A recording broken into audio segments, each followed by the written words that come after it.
Hi everyone, so today I'm going to show you how to make this Little Mermaid inspired card using MFT stamps, Mermazing and Just Be Claws stamp sets, some Copic markers, and Express It blending card for the paper. So let's get started, and we're going to start by stamping the images onto our page, which is a standard A2 size card size. And I'm just stamping and masking as I go along. And these little characters are going to appear as though they're in the sand, and they're all going to be different distances from us. So that's why I'm stamping them at different sections on the page. Some of the stamps I am masking off the bottom of the stamps, like the star and one of the shells. And the reason I'm doing that is because I want them to appear as though they're kind of sticking out of a little mound of sand. And by masking the bottoms, that'll help us achieve that effect later. So let's move on to creating the sky. So we're gonna start with the separation between the sky and the sea. And we're gonna use a very dark B99 or B39 Copic marker. And I just applied that in a strip across the top, and I used some masking tape to make sure I got a nice crisp straight line, because you need that for the horizon. Now I'm working on the sand, and I'm going to lay down some E30, and then I'm going to go over the bottom part of the page with some E34, because the part of the sand that's closest to us is going to appear darker. And then I'm going to blend that out with an E31, leaving the very middle of the page pretty light with E30, because we're going to need to blend that into the ocean in a little bit. And now we're going to start working on our ocean. And for our ocean, we're going to use BG10. And then we're going to start darkening the ocean with some B00. And now I am just blending in the B00 and the BG10. And I'm also going over some of the sand with the BG10, because that's going to help us to create the appearance of sea foam later on. I am blending out the dark part of the water that was B99 with some B95, and then some B93, and then B21, and then B00, and then down to the BG10. And I may use a tiny bit of BG11 between the B00 and the BG10 as well, but I don't think that's necessary. Now we'll move on to our sky, and I'm going to start by laying a line of Y11 right at the base of the horizon, and then I'm going to add some YR00 to the sides. And you just want to be real careful that you don't touch the dark blue, because that might make green, and that won't look very natural if you get any green in this part of the scene. Now I'm using some YR21 just to kind of leave the hint of the sun either rising or setting in the far distance in the center of the page. And now we're going to add the rest of our colors to our beautiful sunrise or sunset sky with some peachy pink shades of R20, R30, also some purpley shades. We're going to use B63, B60, a little bit of BV01 as well in the very top. And I'm just being very, very light here, and I just want some different stripes and striations of color just to really mimic the appearance of a setting sun or a rising sun, depending on what your preference is. So I'm keeping the orange and the yellowy tones closest to the horizon line, and then at the top of the sky we have our pinks and our purples. So any soft shades in those color families will work there. So just have fun kind of playing with your colors to see what colors you prefer for your sky. And now we're going to start coloring in the little images in the sand. And for the starfish, I decided to make him yellow, just because I thought we needed a little bit of pop of yellow at this point of the page. And now I'm going to start building the little mound of sand around him. And the technique that I'm using here is similar to the technique that I would use if I'm trying to make the crumb on a cake. And that's a technique that I demonstrated a few videos ago as well if you want to check that one out. So this is just an example of once you learn a technique to get a certain effect, try to think of, well, what are some other ways that I can use that same effect to, you know, just add interest to my drawings. And here I thought using that cake technique would also work good to make it look like we have little mounds of sand in our beach scene. So the technique is basically to start with a really dark brown color, and the colors that I used for the sand mounds are E47 and then E39, E37, E35, E34, and E31. And I just start from darkest to lightest, just adding dots, and we're gonna do that now with this little shell that we're coloring in some blue-green shades. So we're gonna start with E47 and just leave some little dots kind of hugging closely around the edges or the bottom edges of the object. And then we're gonna blend it out with some E37 and then also go in with some E39. I could have done the E39 before E37, I guess I just happened to pick up my E37 first there. And now we're going to blend the color out further with E35. And as I add the lighter colors, I go over the entire area where my dark colors were, and then I extend out a little bit further just to kind of give the effect that this is a little hill with dimension. So I find that kind of spreading out your colors a little bit further helps that, the same way that you would do any kind of shadow, really. You would kind of blend the shadow out until it kind of matched the background of your scene, until you had a nice blend for that. So this is the same kind of thinking here.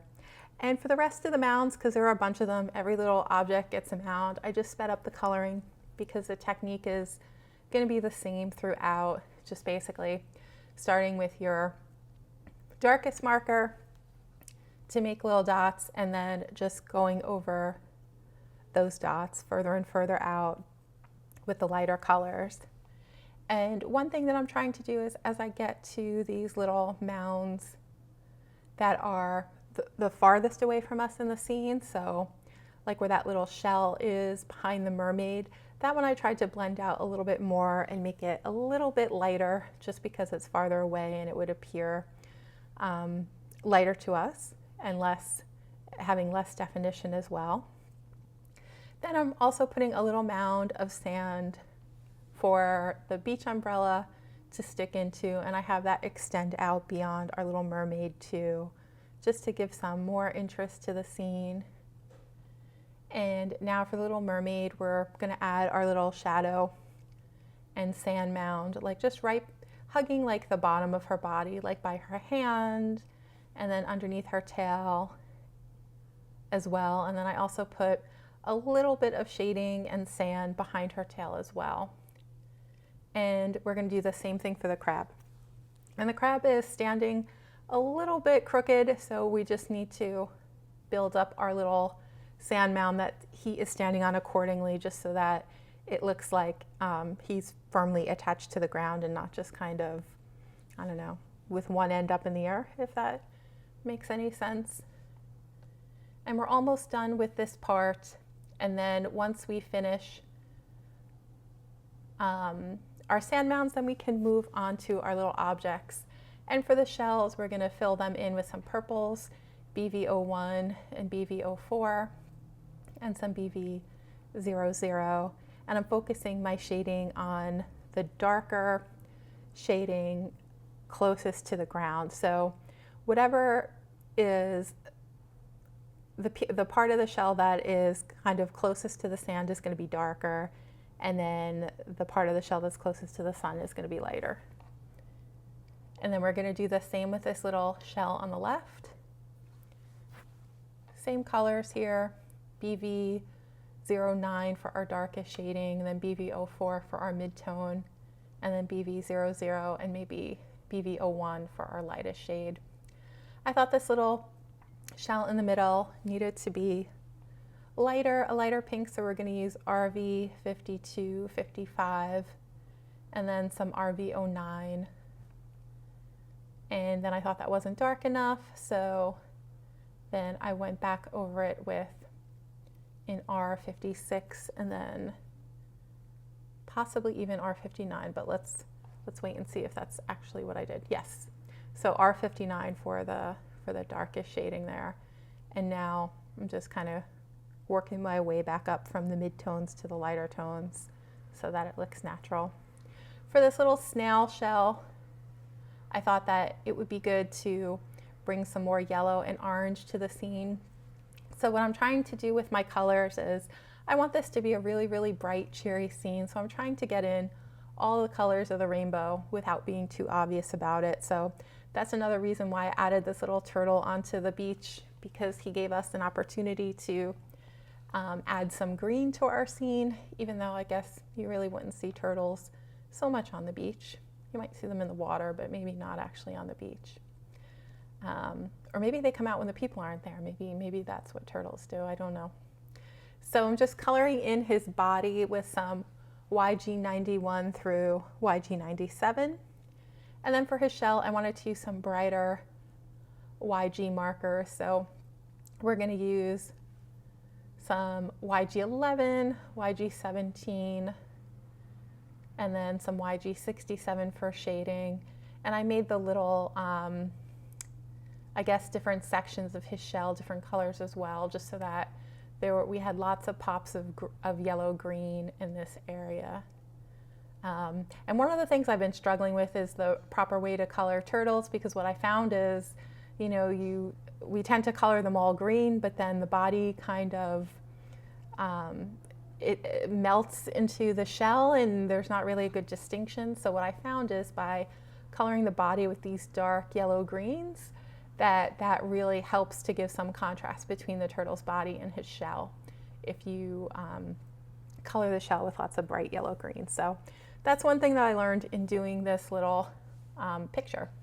All right, so now we're just gonna soften out the edges of the sand here, and I'm just going over the edges with some E35 towards the bottom, and then blending it out with some E31 as we get deeper into the scene, like towards the middle of the page. And I just want my little sand mounts to blend in a little bit, but I still want to keep the coloration, because I like how that turned out with the little nooks and crannies all throughout the sand. Now we're going to work on the waves a little bit, and I just kind of darkened up the beginning of the sea with some BG10, and now we're going to work on the little mermaid. And for her skin, we're going to use E00 for the base, E13 for the shadow, and I'm going to focus the shadows around the edges of her face and underneath the little strands of hair, a little bit on the tips of her ears, and then the edge of her arm, tips of her fingers. I drew in like a little shadow where her wrist crease would be by her hand. And then we're going to blend that in with an E11. I also added some rosy cheeks with an R20. And I'm just kind of working my way from the middle towards the center with my lighter colors. Now I'm going to blend everything together with E00. And the shading that I did on her shoulders, I added a little pop of color on the very tops of her shoulders, and then on the edge of her belly I did the same, and then just blended everything lighter as you work your way inward, like inward towards her belly it gets lighter. Right at the top of her chest it gets lighter. And now we can start coloring in her tail. So the colors that I used, I took largely from The Little Mermaid, the little Disney Little Mermaid, Ariel, and we're going to give her a nice blue-green tail with some BG000, some BG45, and then BG49. And I think I also add some BG01 as a mid-tone and as a color just to kind of brighten up the highlights on her tail. And we'll get to that in a second. And I found that this color combination it's really, really perfect for a mermaid tail. It's like the perfect mix of blue and green. And I also like the way that the color looks right in the center of the scene with all the other things going on around it. I just thought it was a good choice for this mermaid. And then for her little blouse, we're gonna color it typical Ariel fashion with some violets. So for the blouse, I'm gonna use V01 and then V05 and then V06. But in the meantime, we're still just gonna keep working on the tail, and I'm focusing the shading on her bum and then on the little crease between her tail where her legs are, or her tail is kind of bent a little bit. I'm trying to keep the top pretty light because we're going to put a little highlight there at the end. And just fixing up the skin, adding a little bit more E00. And now we can work on her blouse with, like I said before, V01 and then V05 and then V06 for our darkest shadow shade. Now for the hair, we're going to make her hair look just like Ariel, so she's going to be a little redhead. So we're going to start with our lightest shade, E21. We're just going to do some flicking motions from the base or the top of her head, and then going down, and then from the base of her ear upwards, kind of having both of those flicks match each other a little bit, but still leaving a nice area in the center light so that it'll appear as though there are some highlights there. And then we're going to go in with E19, which this is a real nice color for redheads. And before that, I think I used some E08, which is really, really bright reddish brown color. And then to deepen things up, I am going to use some dark brown. So we're going to use E39 just to kind of, and this helps the red hair to just really, really pop, and it gives it contrast. So you wouldn't think that by adding dark browns that it's going to help our little mermaid look like more of a redhead, but it actually does. And I'm just going to fill in some of the middle area with that E13, and then I thought I wanted it to pop even more, so we're going to add even darker brown here. So I'm using E47, and as you see, it really, really helps the auburn hair to pop, I think, and it also reinforces the idea that there's a little bit of shadow on her, because this is either really early in the day or really late in the day, when before the sun is, or after the sun is all the way up, and that she's in a little bit of shade. For the little seagull, we're going to use some cool gray markers to shade him. I like that this little guy is white. It's the only white that's in our whole scene, and I think it adds a nice little pop. So for his beak, I used YR15 and YR18, and then for the shading, I used cool gray 5 and then 3 and 00, I think, and I tried to keep as much of the white as possible. For the crab, this is where we're going to introduce some red into our scene, and we're going to use some red colors that I just love and I use again and again. So YR12 is going to be our lightest color. It's like an orangey color, and that's the color that I shaded the center. And then R24, we're going to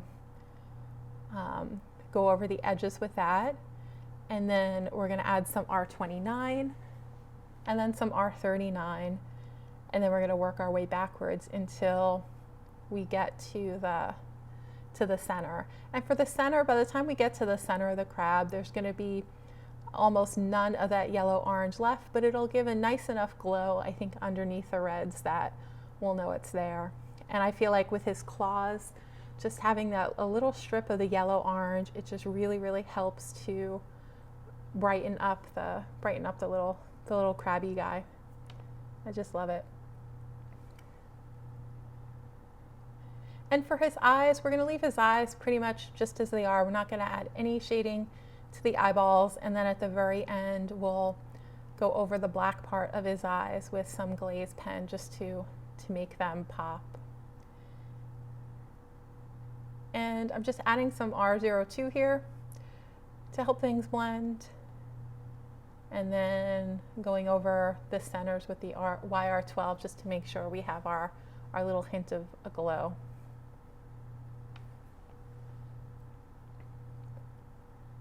And then that does it for our little images, almost. I guess I'm still kind of playing around with the crab, working on getting him just right. It looks like I'm almost happy there. And now we can move on to the umbrella. So for the umbrella, we're going to give her a little lilac and pink striped umbrella. So the center portion I did with R81 and R83, and then a little R85 for a shadow. And I'm trying to use some really soft colors here because the front of our scene has so much bright contrasting colors that I wanted it to kind of, as you got up towards the middle of the page and then towards the back, I just wanted everything to kind of soften out.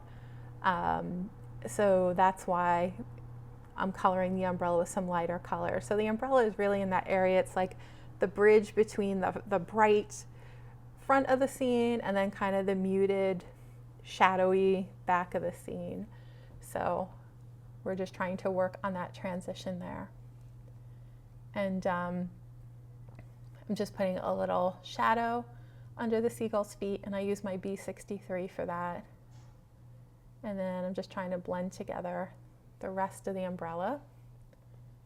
And then once we're done with this, we're going to move on to the waves. So to make froth on waves, I'm still working on that. I haven't found the perfect method to do this yet. I'm trying to find a method that doesn't require white paint, because I feel like when we're using our Copic markers, we're doing it because we want the convenience and the ease of markers, and by adding paint into the process, that's just making things more complex. So if there's a way to avoid that complexity, the better. So what I tried to do to make froth is I am just kind of dotting my colorless blender over the part of the scene that is between the sea and the edge of the sand.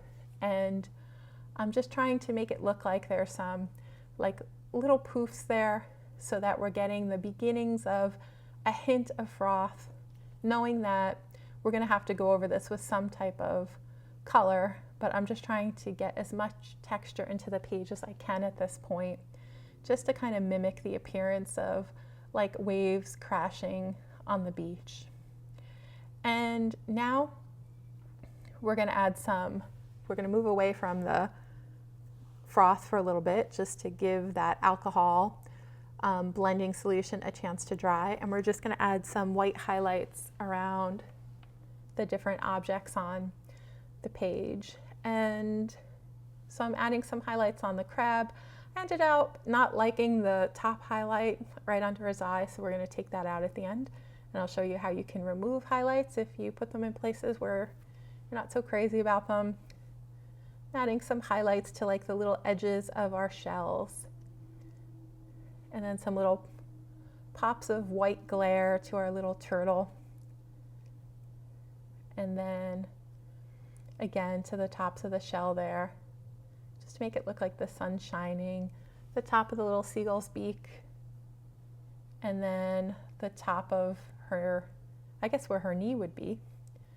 And then I just put some polka dots on her bikini, just for fun. And then we're going to add some little highlights along the umbrella.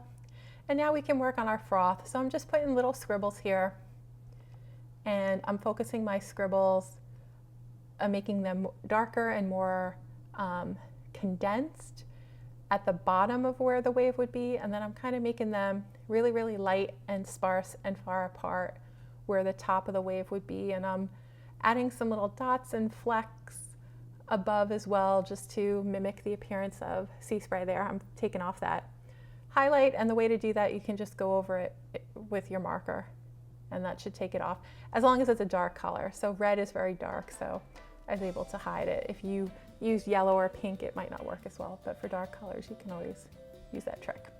All right, so we are done now with our scene, and The froth on the waves, I like it enough for this picture because I feel like there's enough going on in the front that we don't really need the froth to be 100% realistic.